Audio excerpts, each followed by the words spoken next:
semua kan? Nah, sebelum kita memasuki tentang pembelajaran ekonomi, di sini Ibu ada materi tentang pembelajaran ekonomi. Pembelajaran ekonomi yang akan kita bahas kali ini pertama yaitu kebijakan pemerintah dalam bidang ekonomi. Nah, di sini juga ada peta konsep tentang pembelajaran ekonomi. Kebijakan pemerintah dalam bidang ekonomi yaitu mencakup tentang ekonomi mikro dan ekonomi makro. Yang kedua ada macam-macam kebijakan ekonomi pemerintah. Yang ketiga ada permasalahan yang dihadapi oleh pemerintah dalam bidang ekonomi. Tetapi pada pertemuan pertama kali ini kita akan membahas tentang ekonomi mikro dan ekonomi makro. Nah, sebelum lebih dalam kita mempelajari tentang ekonomi, Ibu akan membahas tentang pengertian dari ekonomi.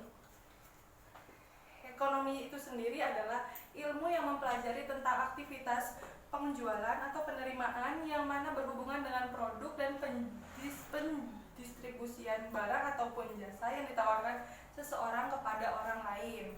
Nah, seperti itu ekonomi ya. Nah, ruang lingkup ekonomi itu dibagi menjadi dua bagian, yaitu ada ekonomi mikro dan ekonomi makro. Nah, di sini ada ruang lingkup mikro.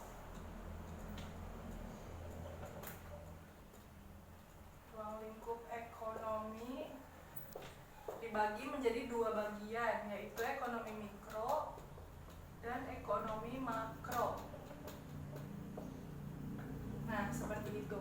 Mikro, secara garis besar kita ambil dari kata mikro yang berarti kecil, yaitu mikro, teori ekonomi yang mempelajari tentang perilaku individu dan rumah tangga produksi atau permasalahan-permasalahan yang dialami oleh perusahaan untuk membuat keputusan dalam mengalokasikan dana yang terbatas. Nah, seperti itu. Nah, cakupan ekonomi mikro ini lebih kecil daripada ekonomi makro. Karena, kenapa? Karena kita itu mempelajari tentang aktivitas-aktivitas individu. Nah, itu dalam lingkupan kecil. Contohnya, semisal kita mempelajari tentang situasi keuangan perusahaan yang sedang kolaps, atau bila ingin yang lebih mudahnya lagi, seperti pengeluaran-pengeluaran ibu rumah tangga dalam memenuhi kebutuhannya dalam 1 bulan terakhir itu. Nah, itu ekonomi mikro. Ada lagi misalkan pertanyaan dari ekonomi mikro itu seperti misal Lintang mendapatkan uang saku lebih. Nah, apakah uang tersebut akan dipakai untuk jalan-jalan kah, belanja kah, membeli barang atau membeli makanan, atau uang tersebut akan ditabungkan? Atau bila harga kuota itu naik, maka akankah mempengaruhi tabungan uang Lintang? Nah, seperti itu contoh dari ekonomi mikro pertanyaannya. Udah paham kan dari ekonomi mikro? Paham. Paham. Mikro. Yang kedua ada makro. Makro diambil dari kata makro yang berarti besar. Nah, makro ini adalah jenis teori ekonomi yang mempelajari mekanisme kerja perekonomian secara keseluruhan. Ya, makro dan mikro ini sangat berbeda sekali ya, karena ekonomi mikro dan makro ini, makro berbanding terbalik dengan ekonomi mikro. Makro itu berarti besar. Jadi ekonomi makro ini mempelajari tentang keuangan negara, inflasi atau permasalahan pendapatan nasional di suatu negara tersebut. Ekonomi mikro dan ekonomi makro itu yang membedakan adalah harga dan komoditas barang, unit analisis dan tujuan analisis. Seperti itu, ada 3. Nah, sedangkan di dalam ekonomi mikro ini komoditas barang biasanya seperti produk sehari-hari ataupun bahan tersier, kebutuhan tersier seperti bahan pangan, bahan sandang, dan alat transportasi, seperti itu ya.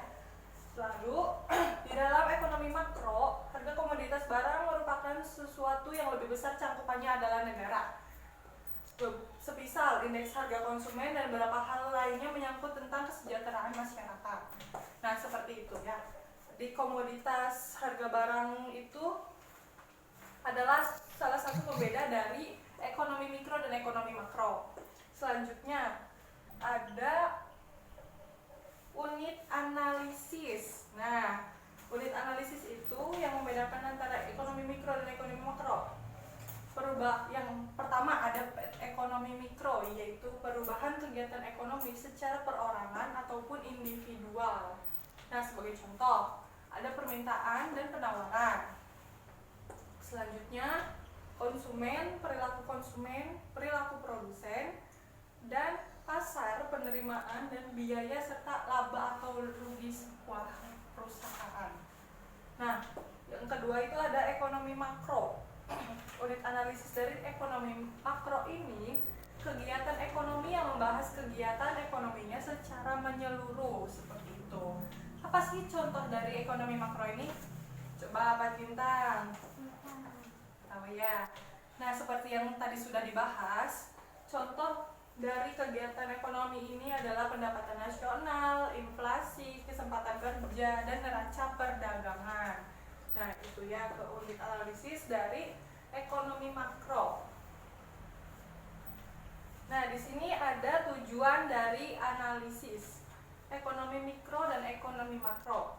Apa sih tujuannya? Nah, ini ada ekonomi mikro. Yang pertama, yaitu output dan harga keseimbangan kepuasan optimal. Maksud dari output dan harga keseimbangan kepuasan optimal itu adalah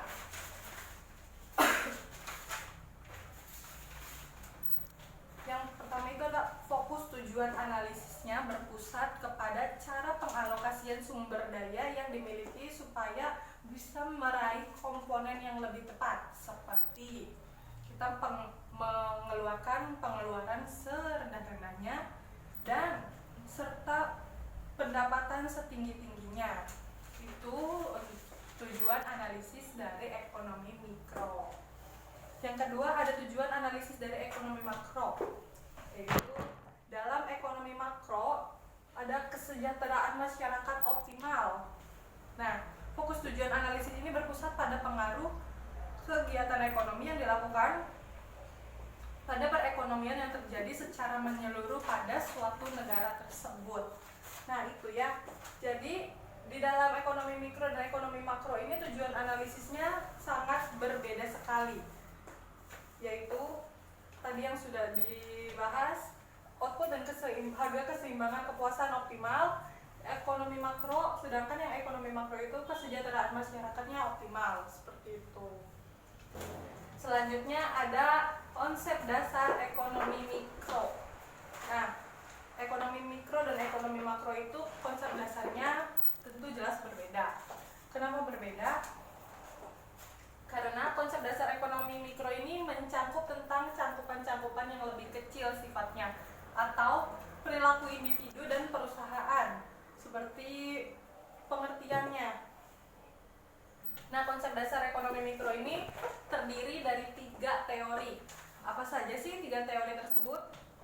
Nah, di sini ada teori harga, itu yang pertama. Yang kedua ada teori produksi, dan yang ketiga ada teori distribusi. Selanjutnya ada konsep dasar ekonomi makro. Konsep dasar ekonomi makro pun ada 3, tetapi berbanding terbalik dengan ekonomi mikro, karena makro itu cakupannya lebih besar. Nah, di sini ada konsep dari ekonomi makro, diantaranya yaitu pengeluaran atau output dan pendapatan atau income. Yang kedua ada tingkat pengangguran. Yang ketiga dan inflasi dan deflasi. Gimana sampai sini, ada yang masih belum paham atau ada yang ingin ditanyakan? Ibu, kenapa pemerintah tidak mencetak uang dengan sebanyak-banyaknya saja? Oh ya, Lita, bagus pertanyaannya. Coba deh bayangin kalau misalkan kita nanti besok akan terjadi atau mengalami hujan uang. Nah, kita masing-masing di rumah mempunyai 100 juta per orang, kan? Ya. Nah, jika uang terlalu banyak beredar, tidak sebanding dengan produksi permen misalnya, kita ambil dari contoh kecil. Nah, itu maka harga permen pun akan ikut naik. Ini yang dinamakan dengan inflasi. Coba deh bayangin kalau misalkan sekarang harga permen itu satu picisnya 500 kan. Nah, kemudian adanya kondisi inflasi itu, maka permen akan naik sehingga permen dengan harga 5.000. Gimana dong, tuh kan gawat kan. Nah, kenaikan harga permen pun akan diikuti dengan barang lain. Kalau misalkan permen aja 5.000, gimana dengan harga tas misalnya, harga sepatu misalnya, pasti akan naik pula. Nah, kan pusing kan, jadinya kita harus mengeluarkan uang dengan lebih banyak. Gimana kalau misalkan hal tersebut terjadi kan? Nah, harga produksi meningkat, daya beli masyarakatnya mengurang atau menurun, maka banyak bisnis-bisnis yang akan tutup ataupun bangkrut. Sebaliknya, jika uang beredar terlalu sedikit, nilai uang itu lebih tinggi dari harga permen misalnya. Ini yang dinamakan dengan deflasi. Jika harga permen terus-terusan naik atau turun, misalkan harga permen terus-terusan turun, maka tidak ada lagi yang akan memproduksi permen tersebut. Nah, jadi kita tidak bisa menikmati permennya lagi dong kalau kayak gitu. Atau bikin sendiri. Nah, itu kan yang terjadi seperti itu. Dengan adanya begitu, bisnis-bisnis pada tutup, misalnya ya pengangguran naik dan tingkat belanja semakin rendah. Jadi kesimpulannya, uang beredar terlalu banyak itu buruk dan uang beredar terlalu sedikit pun buruk pula. Jadi kita harus yang seimbang-seimbang saja. Seperti itu, Lintang. Iya, Bu. Cukup pertanyaannya? Cukup. Kalau udah ngerti semua, kita lanjut di contoh dari ekonomi mikro dan ekonomi makro. Apa saja sih contoh kegiatan ekonomi mikro dan ekonomi makro? Nah, yang pertama kita bahas tentang ekonomi mikro. Di sini contoh kegiatannya ada perilaku konsumen, perilaku produsen, penawaran dan permintaan, distribusi barang dan jasa, laba perusahaan, rugi perusahaan, gaji karyawan, stok, dan persediaan barang dan jasa. Contohnya, contoh yang kita sedang alami sekarang ini ya. Kan kita sedang mengalami adanya wabah virus dari corona, yang mana kita dianjurkan untuk berdiam diri di rumah, atau istilah lainnya physical distancing. Itu kebijakan yang dikeluarkan oleh pemerintah untuk kita berdiam diri, tidak keluar rumah, melakukan aktivitas-aktivitas seperti biasanya, seperti itu. Nah, salah satu kegiatan yang berkurang pun itu adalah tidak berbelanja pada UMKM yang ada. Dengan itu UMKM pun bingung kan, bagaimana gaji karyawan itu didapatkan, karena di UMKM tersebut tidak ada penghasilan atau pendapatan. Bukan tidak ada sih sebenarnya, jadi seperti berkurang, pendapatannya berkurang. Jadi UMKM tersebut kebingungan bagaimana cara gaji karyawannya, seperti itu. Nah, selain itu juga mereka mengadakan adanya PHK massal. Dengan demikian banyak karyawan-karyawan yang menjadi nganggur di rumah, karena mereka juga bingung ingin mencari kerja di mana, sedangkan keadaan sedang seperti ini, susah untuk mencari uang karena kita dianjurkan untuk berdiam diri di rumah, seperti itu. Nah, itu contoh dari ekonomi mikro, jelas kan? Jelas. Ya. Yang selanjutnya contoh dari ekonomi makro. Contoh kegiatannya itu pertumbuhan ekonomi, tingkat pengangguran, pendapatan nasional, inflasi, deflasi, kerjasama antar negara di dunia, dan kebijakan ekonomi. Nah, tadi kegiatan ekonomi makro ini bersangkutan dengan ekonomi mikro, yang mana tadi adanya tingkat pengangguran. Tingkat pengangguran itu disebabkan oleh tidak adanya pendapatan pada perusahaan atau UMKM yang ada, seperti itu. Terus misal ada kerjasama antar negara di dunia, kita kan bekerja sama di dunia ya, antara negara Indonesia dan negara Cina ataupun Tiongkok. Nah, kerjasama itu mengalami penurunan, seperti ekspor dan impor itu menurun. deflasi neraca dagang RI itu menurun pula. Dan yang ketiga, adanya penurunan kapasitas investasi langsung antara Tiongkok dan Indonesia karena adanya virus corona ini membuat ekonomi kita menjadi lebih merendah. Sini paham? Paham. Gimana nih di dalam ekonomi mikro dan makro, ruang lingkup ekonomi ini udah paham kan? Paham. Ya, ruang lingkup ekonomi mikro dan makro. Ya, syukur kalau paham. Nah, kalau misalkan yang lain udah pada paham juga, Ibu akan kasih tugas ya. Tugasnya nanti mencari permasalahan ekonomi yang terjadi di negara Indonesia. Nah, itu tugas untuk minggu depan atau pertemuan yang akan datang. Semoga kalian bisa membaca-baca ulang lagi materi yang sekarang ini.